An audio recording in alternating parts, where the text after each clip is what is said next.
প্রিয় দর্শক, দেখেন বলে ঘাসগুলা কি খাচ্ছে।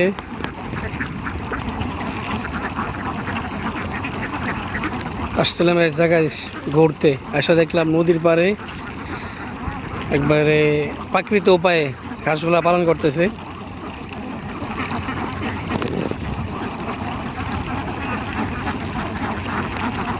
শুধু ফেনা খাওয়াইতেছে। দেখেন দেখেন শুধু ফেনা খাচ্ছে।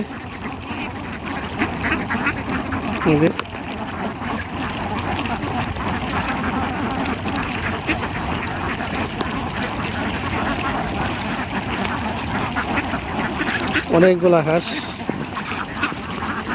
অবশ্যই আমি তথ্য দিব আপনাদেরকে যে কি খাওয়ায় পালন করছে এবং